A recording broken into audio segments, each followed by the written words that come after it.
부산 한승교의 오늘의 밥 시간입니다. 1월 23일 목요일 오늘의 밥은 여호수아 15장 13절로 19절 말씀입니다. 여호와께서 여호수아에게 명령하신 대로 여호수아가 기럇 아르바 곧 헤브론을 유다 자손 중에서 분깃으로 여분네 아들 갈렙에게 주었으니 아르바는 아낙의 아버지였더라. 갈렙이 거기서 아낙의 소생 그 세 아들 곧 세세와 아히만과 달메를 쫓아내었고 거기서 올라가서 드빌 주민을 쳤는데 드빌의 본 이름은 기럇 세벨이라. 갈렙이 말하기를 기럇 세벨을 쳐서 그것을 점령하는 자에게는 내가 내 딸 악사를 아내로 주리라 하였더니 갈렙의 아우 그나스의 아들인 온니엘이 그것을 점령함으로 갈렙이 자기 딸 악사를 그에게 아내로 주었더라.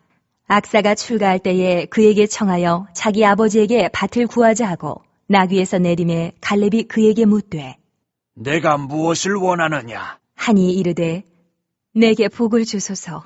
아버지께서 나를 네겝 땅으로 보내시오니 샘물도 내게 주소서.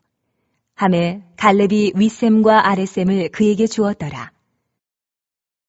여호수아 15장은 유다 지파의 땅 분배 내용입니다.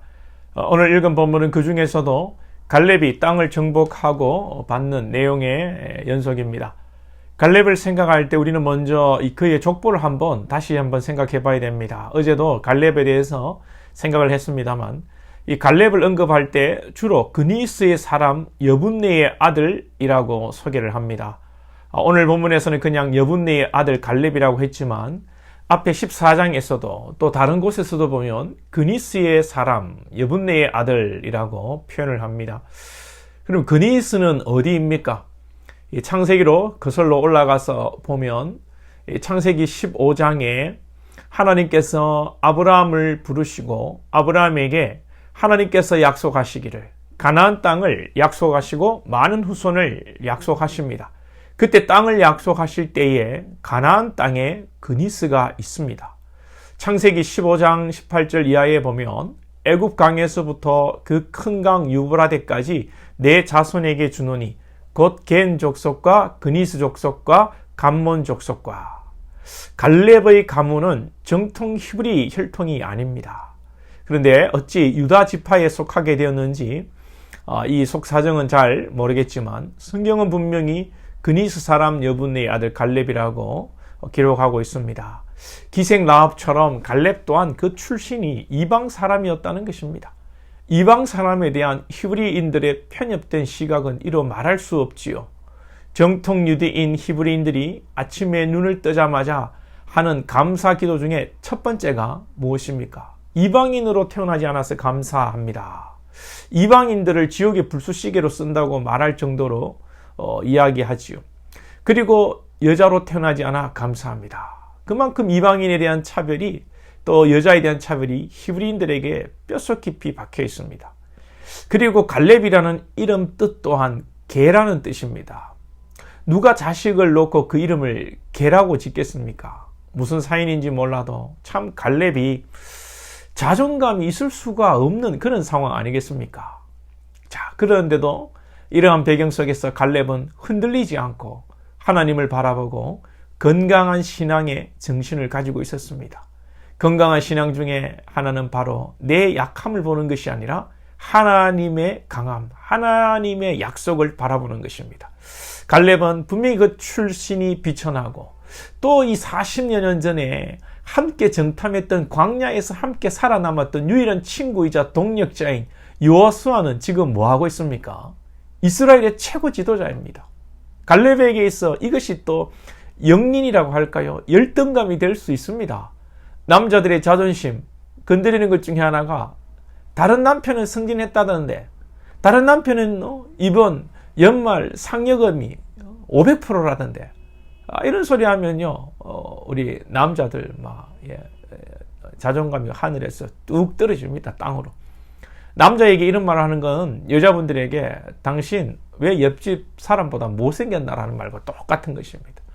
이런 상황 속에서 갈렙의 태도는 너무나도 당당하고 맡은 사명에 충실한 모습을 보여줍니다.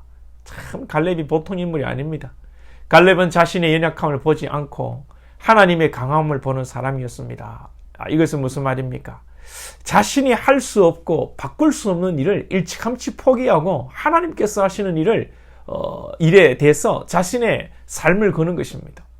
우리도 내가 할 수 없는 일, 바꿀 수 없는 일을 일찌감치 포기하는 것이 믿음입니다.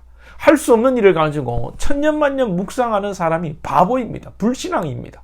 왜 가난을 묵상하고 있습니까? 왜 내가 못생긴 것을 묵상하고 있습니까? 묵상해도 안 되는 건 안 되는 것입니다. 안 되는 것은 일찌감치 포기하고 하나님이 하시는 일에 마음을 두면 됩니다. 안 되는 일을 가지고 묵상하는 사람이 여러분 바보입니다. 왜 나라가 이 모양이냐고, 왜 나는 가난한 집에서 태어났냐고, 왜 우리 아버지는 나를 밀어주지 못하는가, 묵상하는 사람은 실패하는 사람입니다. 정주영 씨는 시골에서 주저앉아 있지 않았습니다. 집에 소를 판 돈인지 쌀을 판 돈인지 그거 가지고 도시로 나와서 자신의 꿈을 펼치고 도전했습니다. 예수 안 믿는 사람도 그렇게 꿈을 가지고 소망을 가지고 살았는데 우리 그리스도인이 주저앉아 있어서 되겠습니까? 그리고 갈렙을 보면 참 깨어있는 사람이었죠. 당시 분명히 남성 중심 사회입니다. 우리나라도 얼마 전까지만 해도 여러분 딸이 시집가도 재산 안 물려줬습니다. 고대 사회는 남성 중심입니다. 그러나 절대로 여러분 오해하지 말 것은 하나님은 남성 중심적인 분이 아니십니다. 남녀를 평등하게 인격적으로 동등하게 대하십니다. 사람들이 악해서 시대마다 남녀를 차별하지 하나님께서는 절대로 남녀를 차별하지 않으십니다. 성경을 오해해서 그 시대의 역사를 기술한 걸 가지고 하나님을 비판하는 사람들이 있는데 잘못된 생각입니다. 아무튼 이 당시에 시집을 가는 딸들에게 윗셈과 아랫셈을 주어 시집을 보냅니다. 이 당시에 여러분 이 우물을 준다는 것은요 한두 푼 주는 것이 아닙니다. 지금으로 말하면 강남 아파트 서는 채는 될 것입니다. 갈렙은 자신의 혈통과 전통, 율법 여기에 매인 사람이 아니라 오직 믿음에 매이고 믿음에 붙들림 받은 사람이고 믿음 안에서 말씀 안에서 자유하는 사람이었습니다. 로마서 2장 28절에 무릇 표면적 유대인이 아니요 표면적 육신의 할례가 아니니라 했지요. 사랑하는 여러분들도 혈통에 가문에 지금 나를 사로잡고 있는 누르고 있는 참 그런 환경에 사로잡히지 마시고 예수 안에서 자유하시고 하나님의 말씀 안에서 하나님의 언약을 이루어가는 복된 자들이 될 수 있기를 축복합니다.